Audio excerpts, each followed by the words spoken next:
Hello and welcome to Insight Live, the IT Experts Take. I'm Jason Rader, I'll be your host, and today we're going to be finishing up our series on growing your business with the intelligent edge.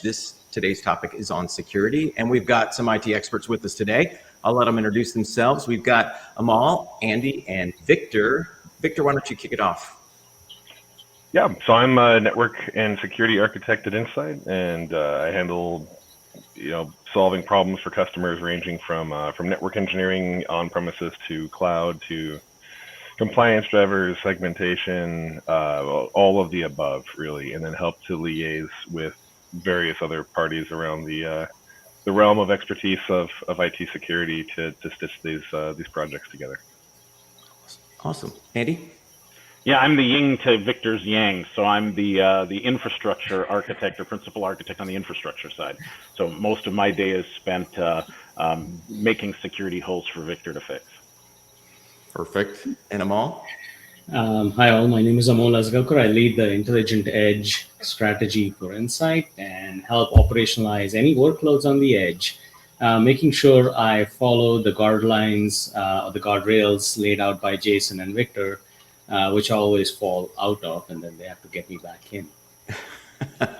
So I can tell it's going to be Team A against Team B today, which is kind of a fun conversation technically. So from the yin side and the yang side, according to my screens. So we've been talking about, and a little bit, from an intelligent edge perspective about security in and out. But now, we want to focus on security. We brought, Victor on, of course, so we can be equal in our quest to talk about security. But one of the things I'd like to kind of kick off with is, and I think of security, and I think we mentioned it in another session, confidentiality, integrity, availability, and then we also have the physical, technical, and administrative elements of security. So I was kind of wanting to maybe start with a physical aspect. I think that's a good, I think people talk about those devices that sit on the edge. I always kind of liken back to there's this great James Bond film where there's a video camera pointing at a door and he just comes up beside it without being on camera and unplugs it and then walks in, and obviously he's disabled the entire device. From a edge perspective, we talked about the fact that there's processing that goes and memory and storage that potentially could be in this device. Let's kind of extrapolate, those kinds of aspects from a physical perspective. So anybody want to kick it off? I know, Andy, you had talked a little bit about the devices themselves, the more consumer based all the way to the heavy duty commercial based. Why don't you kind of remind us of that?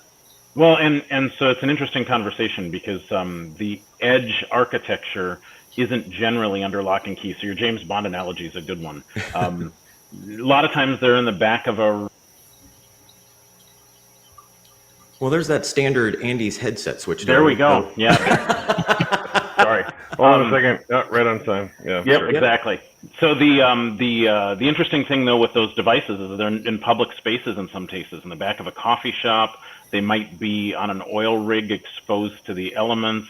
In a barn somewhere. In a barn. And so somebody can literally walk up and walk off with them. I think, Mal, you had a big project years ago that you did that was in a tree orchard, right? Where the device is strapped to the base of a tree. So that's not such a big deal because sometimes those devices aren't necessarily very costly to replace, but the data and the processing that goes into them becomes very costly, and especially if it's sensitive compliance data or intellectual property or things like that. So we're seeing in the devices GPS functionality built into some of these edge devices, and more than just the traditional intrusion detection, an accelerometer. So if I've taken a box off the wall, it'll shut itself down, lock itself down.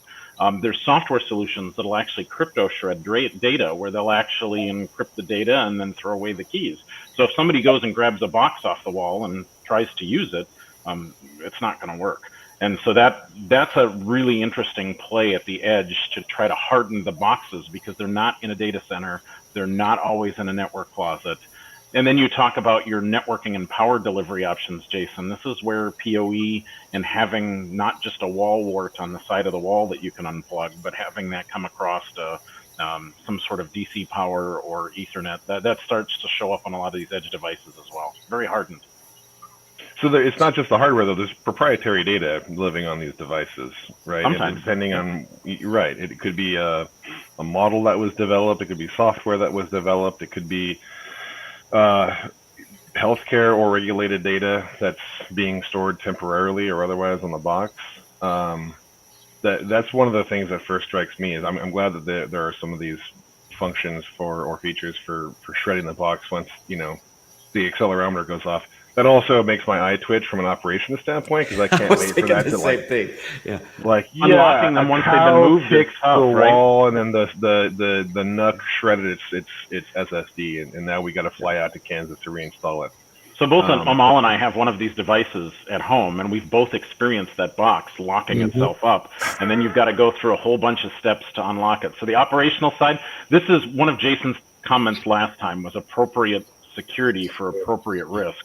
This is totally appropriate for that, right? If it's not critical data and it doesn't have a lot of intellectual property like risk to it, awesome. We probably don't need to enable those features or even purchase that class of a box. But the flip side is true too. If I've got hospital data and HIPAA compliant data, I better protect that a lot more than a standard, desktop sitting in an operating room. Anyway, to that point, I think the physical security and when you look at from a point of view of I'm going to take this box, right? What is the value for me in that box? So is the physical box itself really expensive? So if I sell this as is, I'm going to make some money. Okay, then physical security there, right?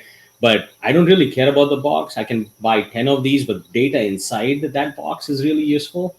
And so if you think of it from that mindset, I think it comes down to what we're all alluding to is appropriate security measures for the right risk profile, right?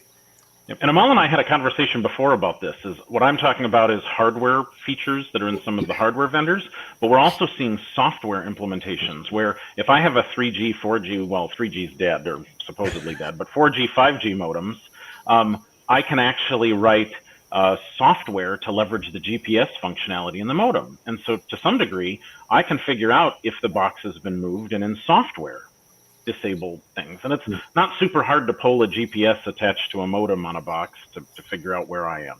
And that's neat features that, that's kind of the geofencing, Victor, right, that we use, but at a very micro level rather than a macro level. Although, again, the cynic in me is going, boy, I can't wait for that to accidentally hose a box because a new GPS tower appeared or someone cut a tree down or something. But anyway. It looks like the yin and yangs are still aligning because I'm doing the exact same thing. Can you tell that I came from operations and like have had to deal with this? Don't knock it, right? In me, the hacker in me thinks, okay, so you've got, this is going to get shredded. If I do this, I can easily do a denial of service attack against your entire environment by shaking the door or doing all of these other things. And and that might just be mischievous, or it might be significant as far as taking down an entire, operation, depending on what's trying to go on. And so that's the thing is, I think back to that appropriate security perspective. And this is also from a development perspective, Amal, correct me if you think I'm wrong, but sometimes we've got significant regulatory requirements and we use a specific control because it dead kills that requirement perfectly, but it also is risky if it's not used in the way that it is, to that denial of service kind of perspective. Oh yeah, if it shreds, that's great. But now it's shredding all through my environment and we've got a significant overhead of the operational cost of dealing with that situation. Ransomware by design, Jason. That's the answer. Yeah.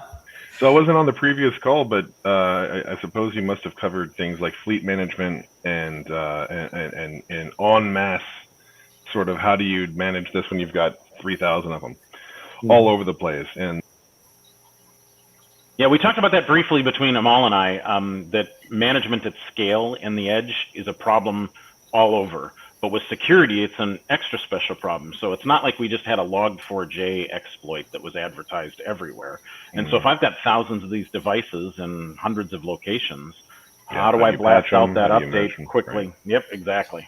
Or just track. It seems like the kind of thing that diligence is going to lead to better results from a security standpoint. When you're tracking all these things, you have a proper onboarding, device lifecycle management kind of approach to installing and then removing and then updating, because once that falls apart, then you've just got 3,000 devices all over the place, right? And I think go ahead, Amal. Sorry. From a patching perspective, there are so many different strategies out there right now for patching. and some people will just patch and send scripts that'll pull down the patch and update. Some people go all the way and actually pull down an entire OS image and image that, do a DD copy on a different partition, and then change the bootloader. Like I think that goes on a little bit of the crazy level when you start doing that stuff, because the images are not small, and now in the middle of pulling down a 10 gig or a 50 gig image, the connection goes down, and now like a T1 or something, right? Yeah. 3G, a 3G modem that's being deprecated in June. There you go. Right. So one of the other things I was curious about is, edge compute. On the one hand, sometimes you imagine a little hardened, PC essentially on the wall with some storage, some processing power, some RAM. But there's also the mobile aspect of the edge computing also applies to automated cars and drones and other related devices. So how does that change the picture? I can imagine something that can leave and in fact drive itself away.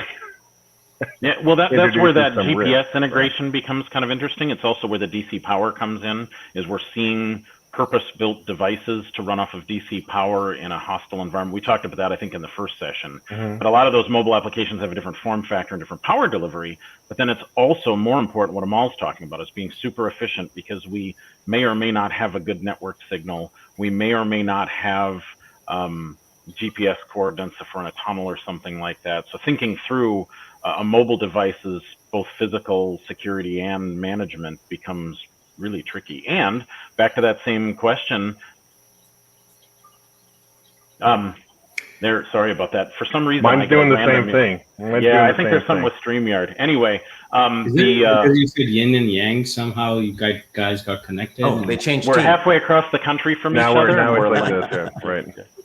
But anyway, what I was saying is the appropriate security for the appropriate data. If I'm a commercial trucker recording video, that's a much different thing than a Tesla recording video, but maybe not, right? And then how do we protect that data in kind of an airplane black box-like way?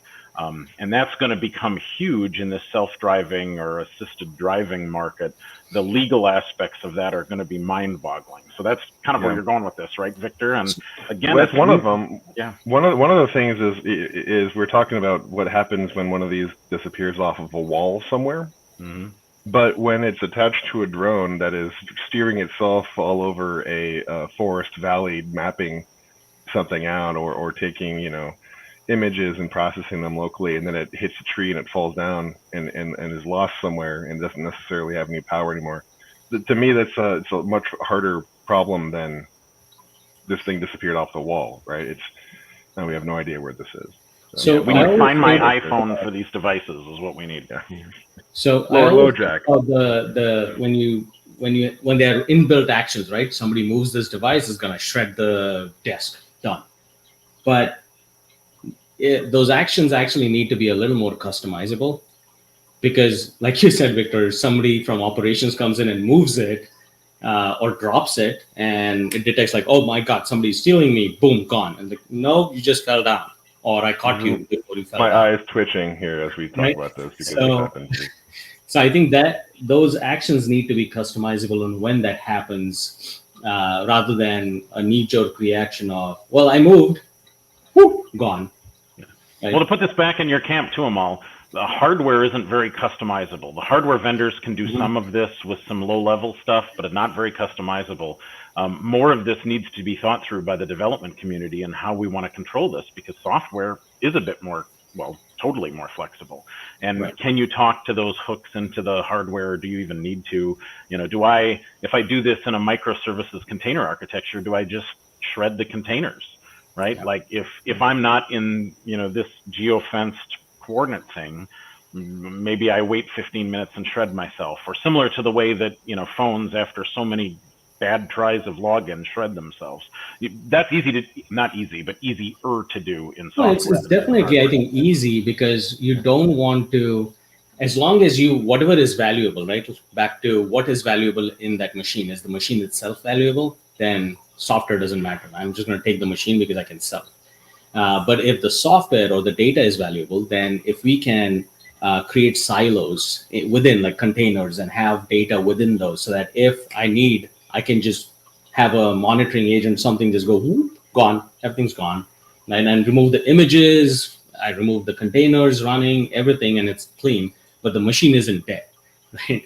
If I want, and if somebody says, yeah, this was by mistake, like somebody screwed up, deploy remotely. This is where, Victor, I think the fleet management also comes in, because now fleet management just doesn't mean you're going to, maintain, update those images or those machines, but also the workloads that are on the machines. Yeah. And how do you run them?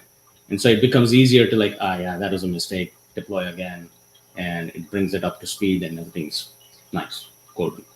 Right. So we have portable. Go ahead. I was going to say we have a mole on the phone, which is for this topic I think is ideal. I wanted to ask about IoT, and there's a little bit of overlap between, in my mind, what IoT is and what it means, and what edge compute is and what it means. But one of the things that I'm thinking about is you can have this this hardened device that is your edge computing, let's say, that's going off into your different branches, your different locations. And then that same team might be requested to install some devices that would fall under less of a compute workload, more of an IoT kind of thing, where, we've got these really cheap light bulbs and these, the refrigerator has to get on the wireless and yada, yada. And sooner or later, you've got this pristine, compute device that was set up in a greenfield environment, and now it's co-locating with a bunch of other stuff that was purchased off of the back of a truck somewhere. Well, you and I have talked about this exact topic, Victor. So there's that whole intent-based, behavioral-based security that we're starting to see pop up. At least I'm speaking from the network, the infrastructure network. From a network standpoint, right? We'll let them all come the other way. Is I can't protect those devices because they don't have the instrumentation, the hardware, or anything like that. So what we do is we look from the network side at how they're behaving, and are they behaving like they were yesterday? Are they behaving like they were last week? And start to kick them off the network when they start misbehaving, so to speak. But the operations guy in you, again, twitches, somebody does a firmware upgrade and it starts using a different port. And yeah, well, I've also seen the path of least resistance being the cause of some security exposure. For example, boy, we already have this link out to that site. We already have a subnet out there. Boy, we got just 14 addresses we could use or whatever. Let's just stick it out there in this. So do you end up seeing that very often, Amol, like with your customers, and where something starts off as one thing and it ends up as a lowest common denominator? And it's usually, like you said, you have these sensors lying around. Can you plug these? Can you just reuse those? And then we have to tell them, like, you could, but should you? There are other sensors that might offer better security from a payload perspective. So there's a simple sensor, right? Temperature, vibration, very simple. Like, what can go wrong? Like, you're just giving me values in there. But what happens is down the line, they build an anomaly detection model or a predictive model that predicts the machine going down or an anomaly. And the action is, well, if we find this anomaly, then make this machine stop. Great. Now, all I have to do is change that sensor so that it throws anomalies constantly, right, to get that machine to go down. I didn't hack that, on the network, and like no man in the middle. Just flicking the accelerometer. Boom, right? That is all. Back to Jason's James Bond, hold up the lighter to the sensor, get it in a range where it's not supposed to be, and disable the doors. And anyway, that's cool. And so I think we spoke about this, Jason and Andy, the last time. Is I think the newer security threats will probably be around the same of data manipulation, because the heavy reliance on AI models that will take that data set and predict something. So if I can change what data goes in real time, I can change what action comes out of that model. And because of that, I don't need to touch anything. I don't need to hack into that machine. All I have to do to make sure is the data input for that AI model changes. A man-in-the-middle attack, but with data, basically. Well, that goes back to being able to... Here we go. I'm glad it's not me. Yeah, I'm not going to say the brand of the headset that we were both using because that might get us in trouble, but it... But the thing is, securing the model is important. I don't know that people think about this very often outside of, people who work within machine learning and security. But the model I would say the weights and the structure of the model can actually tell you a little bit about how it's susceptible to attack. And you can actually test it. If you can extract this thing off of a box to Amol's point, and actually test it with different inputs and see how it behaves, you can learn to attack it. And there's a whole area of study in adversarial machine learning where there's ways of tricking these things if they're not properly trained, especially if you have access to them, so that then you can actually affect certain behavior in the network or within the device based upon basically adversarial input. And there are two inputs, right? One is while you're training the data, right? Training the model itself, you get that data and you change that, so you get the model that you really want.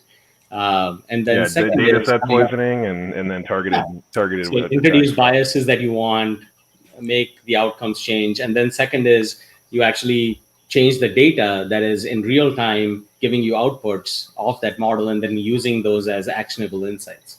Right? Yeah.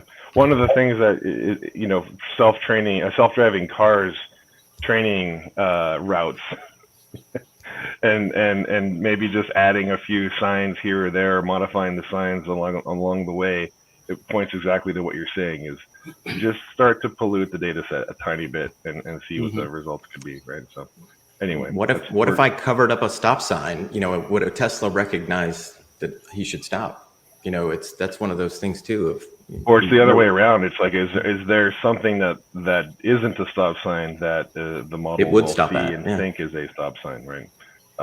And a lot of times you have no insight into that until you actually can inspect the model. And if your model is sitting on some device somewhere that can be recovered, who knows what kind of industrial espionage or otherwise might be a thought. Well, and how many teams aren't just going to have a plastic stop sign that they whip out every time they see a Tesla to make it slam on the brakes?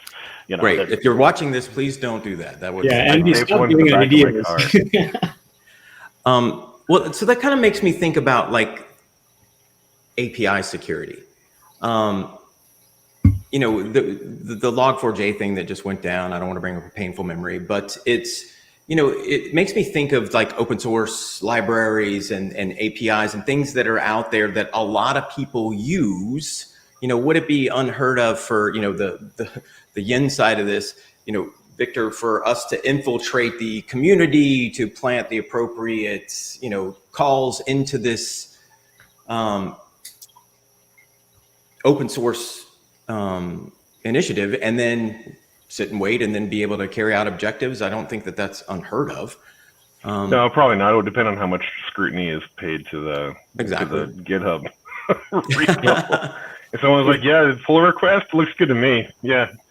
I'm not going to look through this, and I'm sure it's happened, right? Yeah, I think that becomes really important based on who is maintaining that repository, right, Victor? It's if he's going to accept every pull request, or he or she, and then it's a nightmare. Or people might actually clone that repository for themselves, make changes, and now you've got two repositories, and maybe add another feature that somebody might be really interested in. So now all of a sudden that's the sexier one than the original Bitcoin. one. Yeah, I like that idea. I'm gonna try to steal some of Andy's repos and improve on them. Well, and that's kind of the code signing issue that we've had in our industry off and on, right? Is there's that fun of code signing, but then the operational guys that have to get the right keys to unlock the code becomes kind of cumbersome. And it's also the other interesting point that's related to that, and I've been dealing with a specific customer on this right now, is a lot of these edge devices are running open source something, right? It's Linux or some open source substrate within a semi-open source container architecture. And how often do we update that? Do I grab the latest and greatest updates all the time? Back to Amal's point, do I have scripts that are constantly keeping the box up to date? Do I purposely lag behind 3 to 6 months? We've been discussing this topic for 20, 30 years in IT, is how far behind current do you go to kind of avoid some of those code issues? And then do you adopt enterprise levels of container management and operating systems that has a huge cost associated with it? It's more cumbersome, it's slower. but then generally you've got somebody else, Victor, to your point, looking over that repository going, yeah, this is a library that's got a known issue. We're not going to put it in the distro. If you're lucky. Well, I mean, you hope. That's Right. that's the promise. It's not the reality. Yeah. Right. Yeah. Well, So it comes down to, ahead. it comes down to what the value is again, right? If it's a smaller, coming back to Jason's point, the right security level for the right use case. And so if you're doing something really small, let's throw away, even if somebody adds something to it, like, fine, I'm just going to shut the box, throw the box away. I don't really care. It's fine. But if it's something that's really more, sensitive, then you want to go the, enterprise route. Like I'm going to add all the layers of security in there, from APIs to container management to patching to all of that. And it's worth it because the value of that is more than what I am paying to maintain that. I've got a question for the yin side too, more kind of for Raider and I guess for the whole team. But one of the things that strikes me, I know I talked about automated cars, but there's got to be other variety of other devices living in our homes that constitute, edge computing writ large, right? One of the things that comes to mind is any of those smart speaker devices, right, that are doing some local analysis of audio that they're presumably recording it all the time. There are televisions that have a little bit of a camera that's forward facing so that you can go like this and have it change the channel.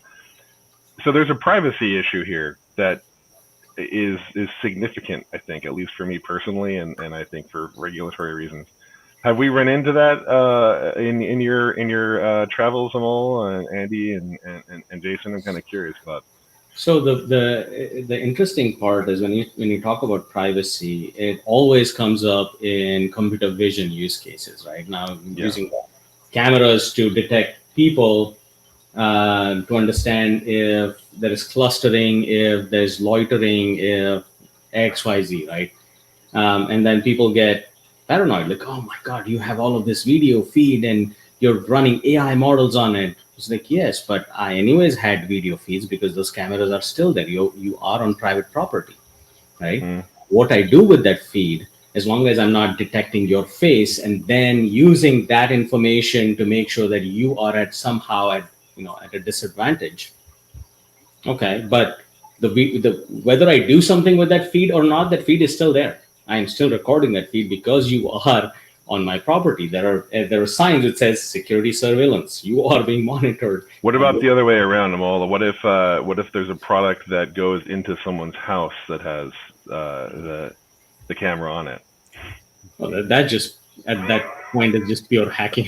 You get into right. So, I see CCPA and one. I think I experienced this. I think a couple of weeks ago. I think I mentioned this where there is a device in my home that shall not be named, and out of the blue, it's a fish tank.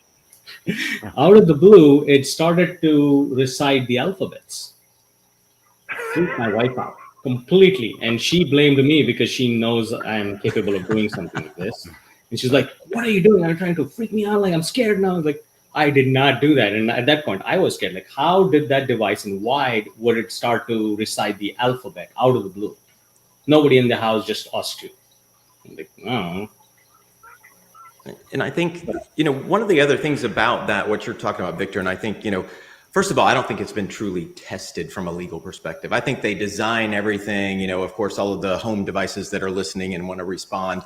They've got all of their legal guys writing the appropriate end user agreements and those kinds of things. I don't think it's been tested, but I think GDPR from a European perspective did kind of make these guys wake up and have the ability to erase the last 10 minutes or those kinds of things were capabilities that were added. But there's still, you're absolutely right. That's PII. Video is PII. I mean, there are literal protection issues state to state within the US and they're getting more stringent. And that gets really complicated for folks that have to deal with the governance and regulatory aspects of things. I mean, I've had to deal with external counsel and that kind of stuff a lot more than I ever thought I'd have to in my, career because of all of the weird things that have to go on with, in a global environment. So I don't think it's been tested though. And I do think back to your point, Amal, you're like, oh, well, we're just doing this video and it's private property and we said we're collecting it.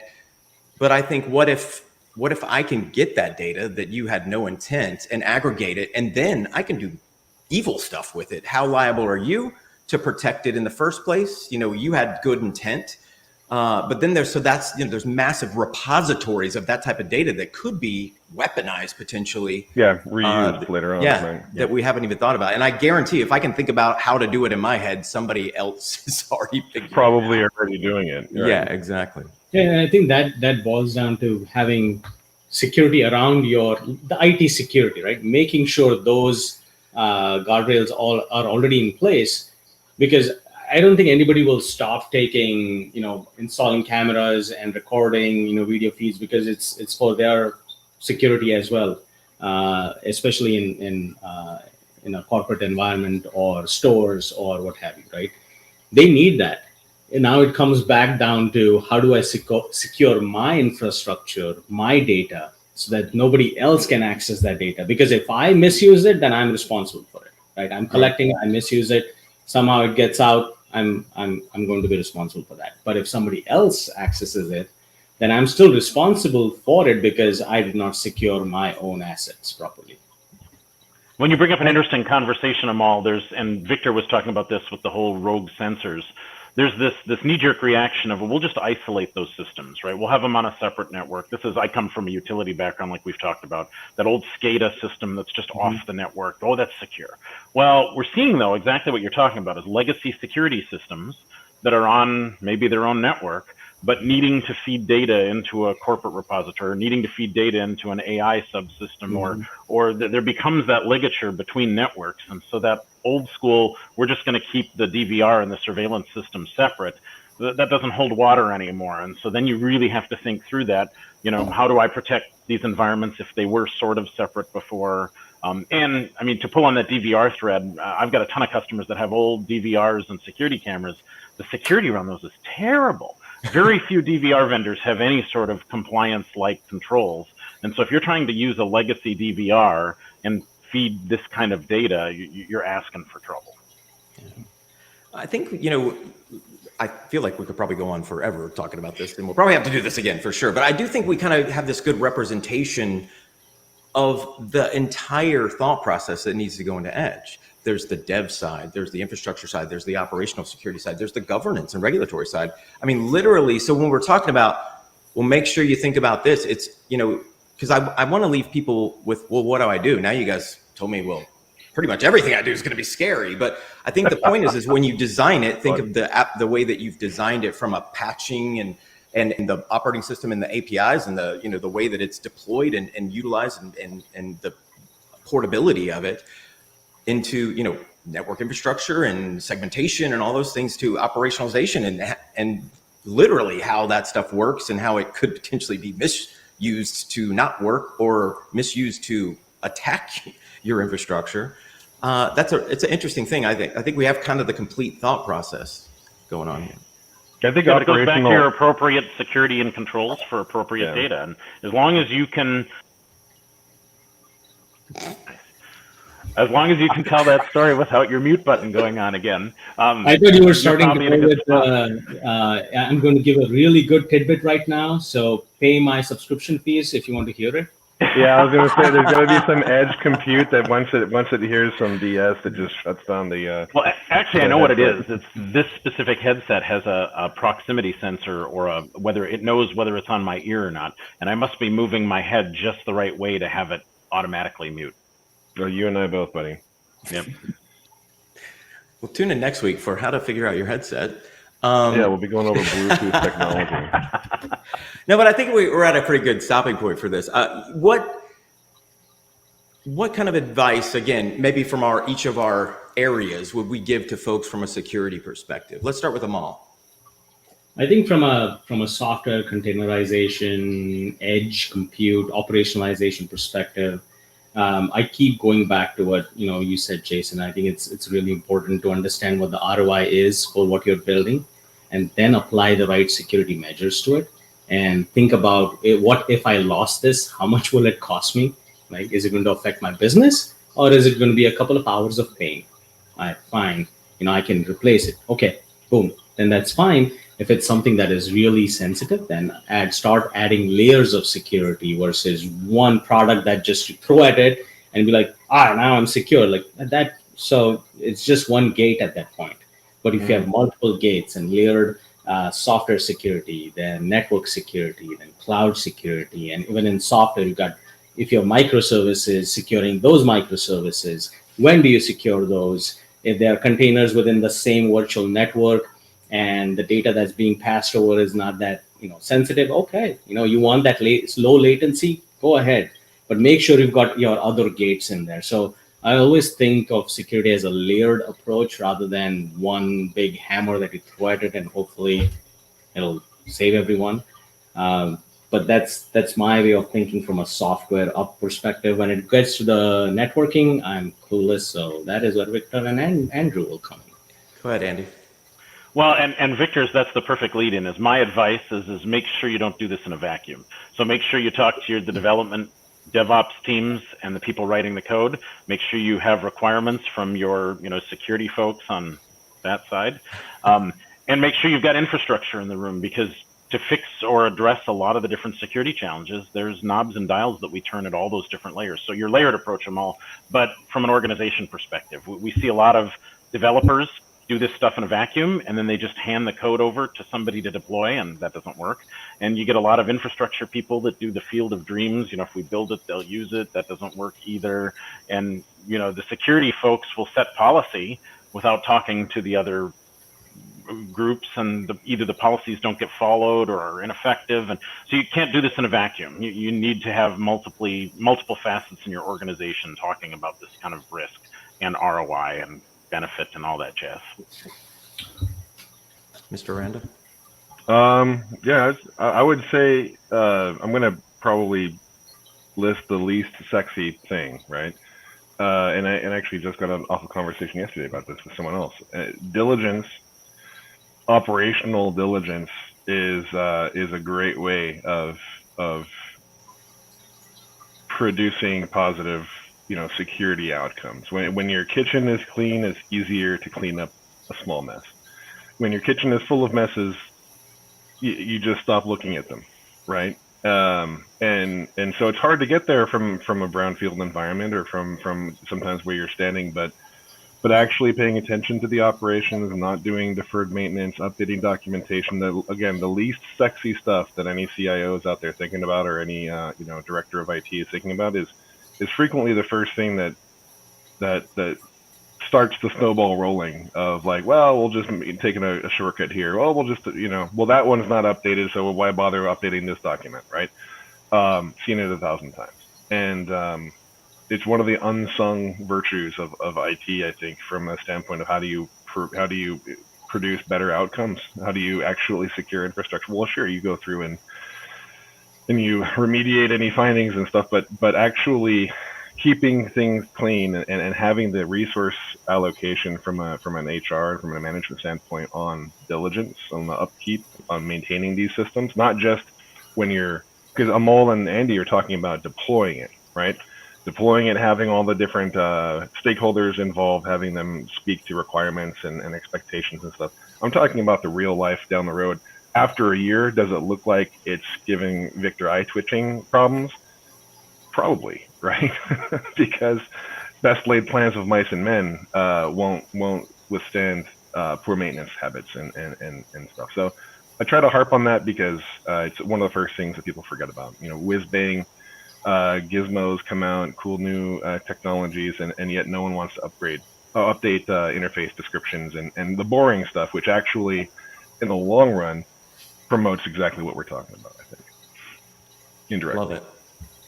And I think, every one of us should be represented, what we've kind of stood for, and this should be represented in the overall process. I mean, we kind of automatically think, oh, he does this thing, but really there's a security component in the requirements. There's a security component in the deploy. There's a security component in the operationalizing the whole product. And I think that's where, so instead of, we've talked a lot, Victor, about securing it while it's being developed, as opposed to trying to figure out how to secure it after it's been developed.